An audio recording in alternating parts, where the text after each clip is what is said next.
Alrighty, what's up, Ringside Nation? The Ring Boys are back. Down one on the night, but I'm here with my lovely co-host Artie. How you doing, buddy?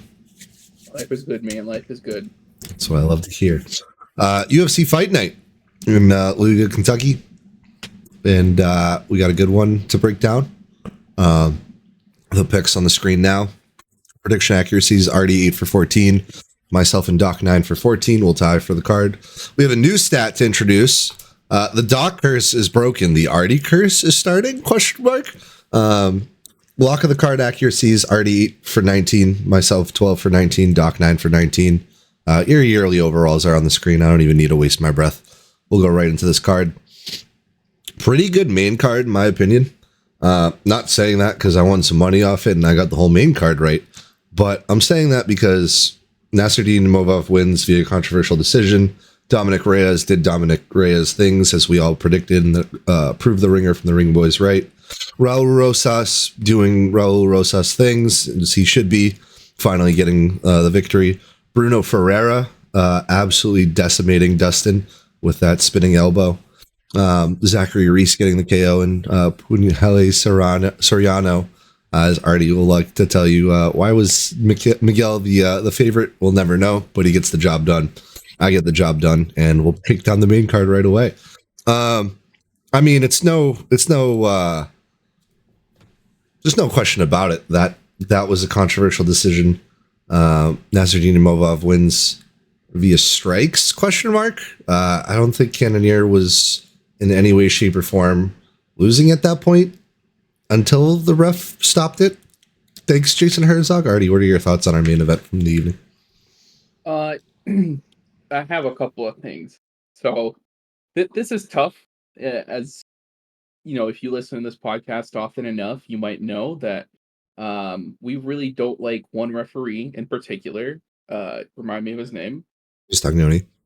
Yes, because he lets fights go on for way too long. But now we get to the point where, you know, was he really going to recover?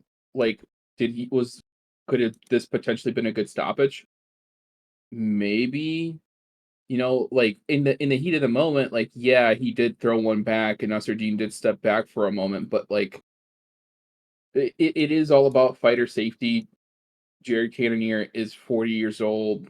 If Nasruddin kept pressing it, he definitely would have gotten the finish no matter what, in my opinion. So, you know, we need to get like a happy medium, and there needs to be a discussion because refereeing and judging of these fights has been very, very, very bad since I think we started the podcast, in my opinion.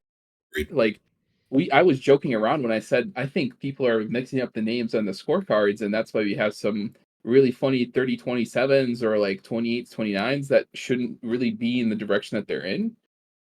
But I think it's like a very real problem, and I think that's why, as I mentioned it before in one of the very first episodes, they need to take people who like Anthony Smith is a good example.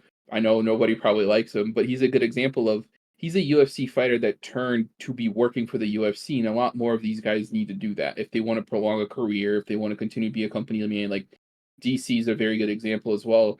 Put them as reps, put them as judges. They might have to go get, certifications from certain different states and do all that, but they will understand this way more than anybody else will in the ring, and I think that would probably bring us to a really good happy medium because they've been in the shoes of some of the fighters, and they have been, on a bad end of a bad call by a judge as well. So I don't know.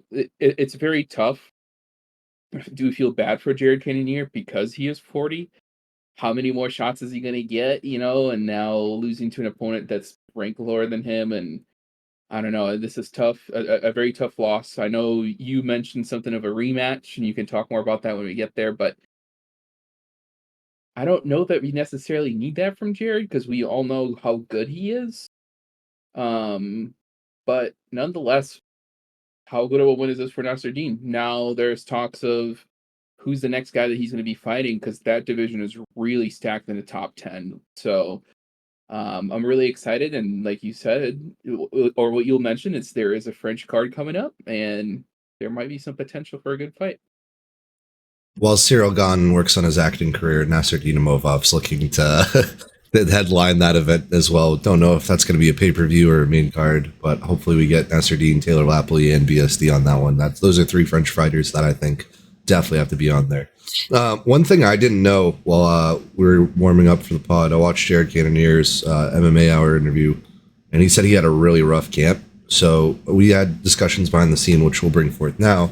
Reports now from both management teams that Jared Cannonier and Nasser Dinamovov's managers are interested in a rematch in France whenever that card would be in September. You and I both agreed initially, yeah, that doesn't make sense. The top 5 in the middleweight rankings are so stagnant that there's so many guys that are ready to go. And when you have like Brendan Allen waiting for Marvin Vittori to recover from injury, whatever, that's a guy that would be perfect for Jared Cannonier, in my opinion. Whatever Khamzat does in his fight, maybe Imavov gets Khamzat, who knows? We'll see what the permutations are there. But what I didn't know was how rough this really was for Jared Cannonier behind the scenes. Unfortunately, Jared Cannonier and his wife going through a miscarriage 2 weeks before the fight. Cannonier 3 weeks before that had to go get shots and had an allergic reaction, so he didn't have the full training camp. And then to get that awful stoppage from Jason Herzog, like, did you see what Robert Whittaker did? He face planted in the ring, and they didn't stop it there. Like, why wasn't that a stoppage in his previous fight? You mentioned the guy's 40, and you feel bad for the guy, but he's, one tough son of a gun. And he'll bounce back, I think. I don't think this is the end of Jared Cannonier. I think mentally this is going to be a big, big anvil on his forehead that hopefully he'll be able to knock off and get back in the ring. But I know he wanted to get paid. Hasn't been in the ring for a year. Hopefully we see him one more time before the end of the year. Hopefully he gets a full camp. And hopefully he gets a big fat W to get back up the rankings, because I don't want to see this man slip. Even though, I say it all the time how boring his fight with Israel Adesanya was. That was the most hype I've ever been for a Jared Cannonier fight, and I was severely let down, but now I'm rooting for the guy. So I've said my piece. Anything else before we move on, Artie, that I missed? I don't think it was his fault that fight was boring. I'll just end it on that. Not at all. Not at all. That one was fun to watch until it wasn't. Thank you, Jason Herzog. Another thing that's fun to watch in the continuation of the comeback, Dominic Reyes proving us all right. Us all hitting an underdog. The guy beat John Jones. I'm sorry. I'll just say that first and foremost. Ringer from the Ring Boys. Glad we all hit on this one. I think this is the first underdog that we hit on since Dustin Poirier. Probably. Someone can fact check me on that. PSD, yeah. Oh, yeah, I think so. But nonetheless, gets the win, doesn't get the performance bonus, reaches out to Dana, says, why didn't I get one? Dana White's like, you know what? You should have got one. Here you go. And personally paid him. So we love to see that as much as they talk about fighter pay. So Dominic Reyes potentially back. Artie? Yeah, you're welcome for the pick, by the way, because you guys weren't sure about this one. And then I was like, are you guys serious? Because I pulled up his record, right? And those 4 losses are to some of the toughest dudes in the light heavyweight division. So he is absolutely no joke.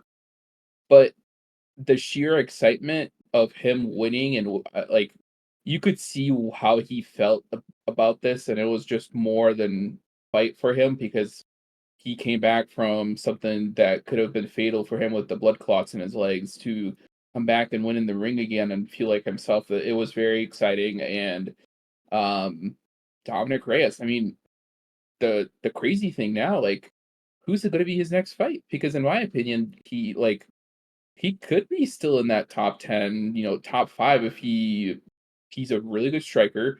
A lot of the top light heavyweights are very good strikers. So I think you throw him into the mix. I think I know I texted you guys right away, but Jan Blachowicz would be kind of a fun fight. That'd be fun to watch. That'd be Jan versus Reyes too. So I don't know. We'll see. It should be pretty exciting for somebody who's 34 at a heavier weight. That means it's a really good thing, because they have a longer prime than the guys at lighter weights. Yeah, I agree. I saw someone was like, Anthony Smith would be a great guy for Dominic Reyes to go at, and I was like, brother, please don't manifest this for me. Couldn't agree more. Love seeing comebacks. Love seeing what it means to them. The way he laid out on the cage and was just so happy. Felt good. And I'll give credit where credit's due. You did influence our pick on this one. I was gonna go Dustin, I was gonna go Dustin, and then I remembered I was like, didn't he have a tough fight the last time? And he barely got away with it. So when you do your homework, you get to get an A plus at the top of your paper, and I'll give you an A plus plus for that one already. I won't give an A plus plus to Raul Rosas yet because this is what you should be doing in the UFC. I get you're young. I get you had a tough loss, and I get you were sick. You were whatever. This fight took way too long to actually make happen. But I'm glad that Doc was proved wrong.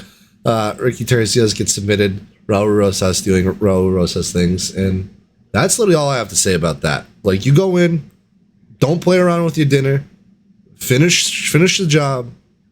Say something, call someone out, and move along. Like, that's how it should go. Yeah, I'm gonna go ahead and say I don't think he was doing Raul Rosas things. I think Ricky made this personal. Ricky made this dirty. If anybody was watching that, he said some very choice words to him as he went to shake hands with him. And at that moment, I was so hyped for this fight. And not for nothing, I honestly think Ricky won the first round. And what I'll do is pull up the scorecards, and I'll say what they were when you're talking, or after you're done giving your outlook. But I don't know. It was a tough fight.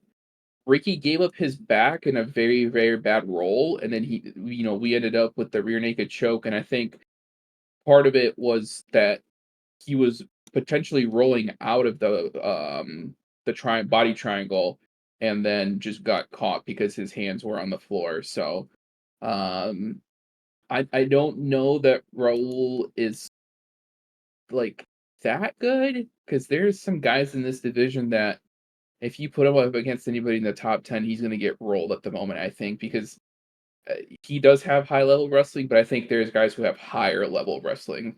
Like, you got to think about somebody like Corey Sanhagen who would roll him, like absolutely roll him in a ring. So he's good. I think there's going to be quite a bit of time before he's going to be what we think he is.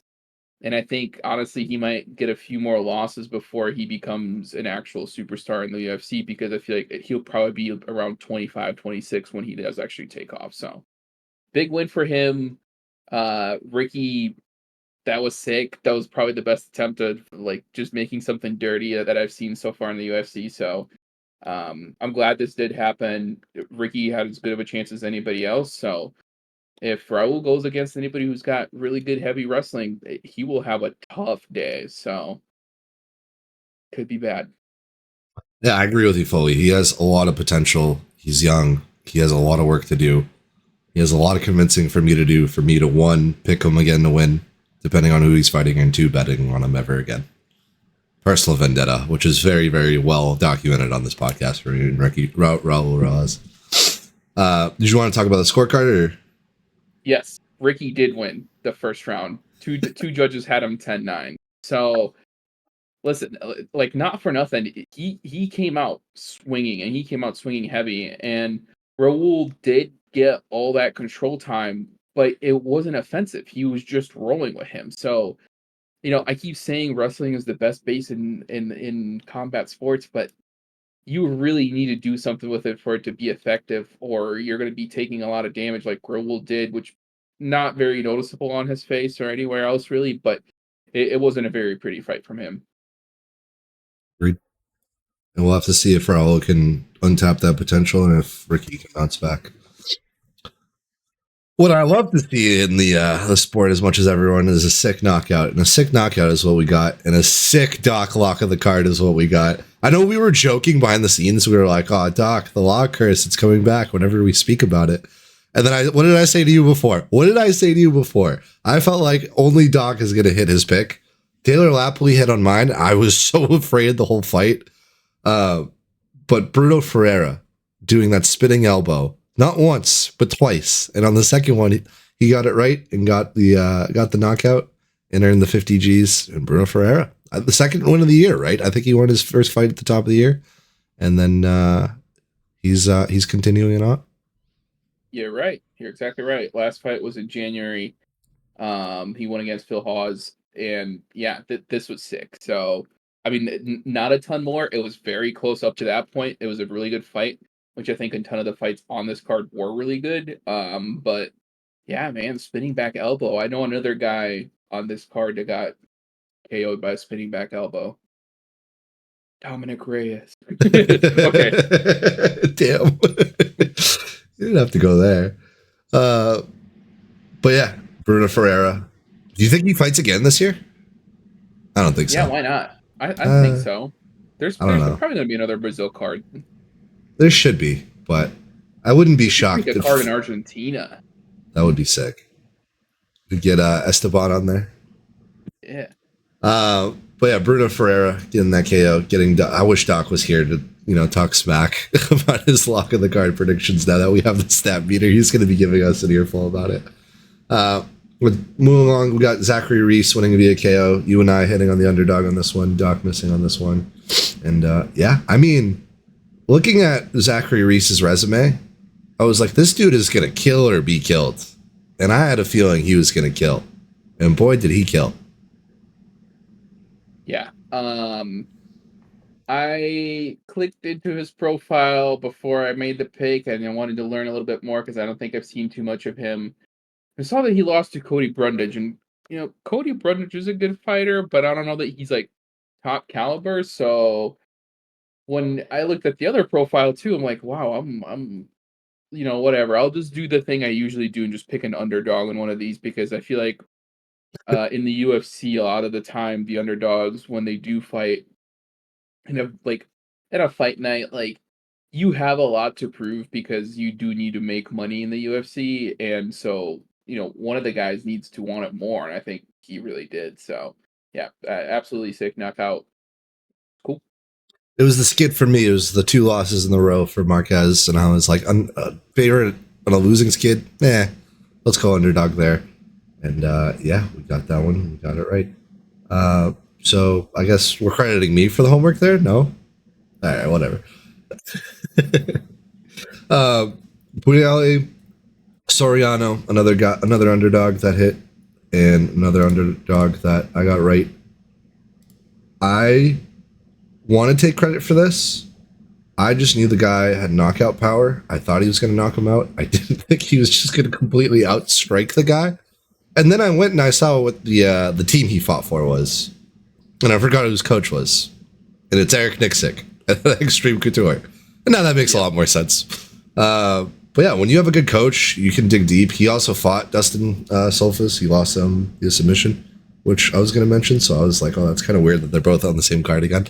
But yeah, going out. The welterweight fighters are weird. Like Ian Gary, like is someone that like, he's undefeated. He should be putting dudes lights out. He should be doing way more. But they just turn to point fighters. Like, it's just so weird to me. What do you think? I think they do that because, and I said this to you earlier today, and I've said this a million times on this podcast, the welterweight division is the worst division in the UFC on activity level. You'll see a ton of welterweight fights between unranked guys trying to break the top 15. But boy, oh boy, the top 10 never fights. So if you lose, you're really setting yourself back because the next time you get a guy in the top 10 might be a while. So, I mean, good for Pune, like, absolutely school them. So, especially for a young guy in Extreme Couture, this is a very big deal. So hopefully he continues to be in the win column and maybe we'll see more of him. Agree with you more. That's your main card. We'll just rifle through the prelims real quick. Ludovic Klein defeating Thiago Moses via decision. Charles Radke almost getting it done, but then getting a knee knockout. So Carlos Praetes wins that. Brad Katona doing Brad Katona things. Like I told Artie behind the scenes, could be a boring decision. Love the energy on you trying to pick Jesse Butler. I was almost there. I was going to throw 5 beans on the kid for a second. Can I say something? I knew I made the wrong pick the moment he was on the stool, like fixing his mustache in the middle of a fight. Like, dude, what are we doing? What are we doing? Montana De La Rosa split decision victory against Andrea Lee. Another what are you doing moment. Like everyone's just kissing Andrea Lee. Like I was just like, we have a fight going on here. What are we doing? Can we get back in the ring? John Castaneda letting me down after his last performance. I thought he could have upset Daniel Marcos, but Daniel Marcos remaining undefeated, remaining to be a problem, as Doc likes to call him in the bantamweight division. That's Doc's prospect, so we'll have to keep an eye on him. Artie calling Denise Gomes, beating Eduardo Mora, ending the reigning defeated streak. My lock of the card, Taylor Lapoli, a boring decision in which Cody Stamen was digging deep and talking smack, and I was like, he might get this done. Just the energy, like I was afraid just watching him. Like I know Taylor was winning most of the fight, even though he slipped and got himself into a couple bad spots. But I thought that was going to be a lot cleaner. But I mean, 30-27. If you watch that fight, it wasn't 30-27 at all. And then we love the international symbolic fighters coming in and representing their country and fighting for their country. And that's what Puja Tomar did, the first Indian female fighter, not only to fight in the UFC, but to get a win in the UFC. That's a big thing to stop Rayan Dos Santos. Those are the results. Artie, I'll pass it off to you out of all the prelims if you want to mention anything out of those fights, and then I can talk about mine. And yeah. I don't have a ton, but that first fight, man, like I said to you, the judges must have had the names wrong on the scorecards, because 30-27 the other way is crazy. 30-27 on this, like, either way, it was not good. Like the 28-29, like, kind of makes sense. Like, it would have been 29-28 would have made sense for Rayan Dos Santos, but dude, like, what are we doing? What are we doing? Like, we need to start asking them, because these guys are, with some of the decisions, they're maybe ruining some of the pay. Like, I don't know, they're just not right. And then my other pick that I made that you guys didn't, with Denise Gomes, she was on like the top 25 MMA fighters under 25 on that list, and I remember looking at that for some reason not that long ago. So that was one of the reasons why I picked her, because she does have a lot of promise in the women's strawweight division. Which also, that decision, 29-28 the other way, a crazy card on that one as well. Insane. But yeah, you're not gonna talk about Jesse Butler. You don't want to. No, it's embarrassing. Brad Katona, like, good for him. I said I think either one of these guys needs a big win, because Brad Katona's getting a second chance in the UFC. Came back with a loss, and then, like, if he gets a really boring decision, it's not gonna look good for him. Like, and I still stand by that. Like, okay, you got a decision win, whoopee, in the bantamweight division where there's a ton of prospects. Like, there's so much competition in the UFC these days that, like, you have to be a little bit exciting, and I don't think Brad Katona is that. Agree fully. Those are the prelims. Two things I wanted to bring up were Taylor Lapoli, which I did, my luck of the card. Scary luck of the card. Didn't actually feel like a luck of the card. I'm glad I hit it, though. And then Thiago Moses I was going to pick, but then I remember Ludovic Klein is just a dog, and Thiago Moses fought Benoit Saint Denis, and I rewatched that fight, and I was like, oh, okay, maybe we don't go here. And then my biggest letdown is John Castaneda. Like, did you watch the fight? In the last, 20-30 seconds, he almost turned it around and knocked out Daniel Marcos. Like, I was on the edge of my couch. I was like, oh my God, he's going to do it. He's going to do it. And then he was just so gassed. He just couldn't do it. Not only that, the reach disadvantage, but he just had no stamina to chase him around the ring. Yeah, it was my 5-year anniversary with my fiance, so I skipped a little bit of the prelims. I didn't really get a chance to do that one. Well, happy anniversary to mom and dad. So that's all from Kentucky. I hope you love our breakdown of it, and I hope you love the thumbnail. I'm so hyped for the thumbnail on this one. You really cooked. You really outdone yourself on this one. But yeah, that's going to be it. Should we make an announcement now, or we'll just tease it on the next episode? Potential extra pre-show this month? Maybe not. We'll have to talk about it. We'll have to talk about it. I could say it, but the Whitaker versus Chimaev card is better than UFC 303. So Thing's fire. we give one preview pre-show to one of the cards, and maybe take away another. But we'll see. Tell you what, 10 likes on this video, extra pre-show. Boom. To the 10 people that somehow make it to the end of the episode, do it. Appreciate the hell out of you. Like the episode. Comment, like, subscribe. Guy on the left appreciates it. And that's all we're gonna discuss here. Conor McGregor's still fighting. We'll see if that's actually hold true. If not, 303 is looking slow. And next weekend, Alex Perez, Tatsuro Taira, my fantasy fighter, and we'll break that down. But until then, bye-bye.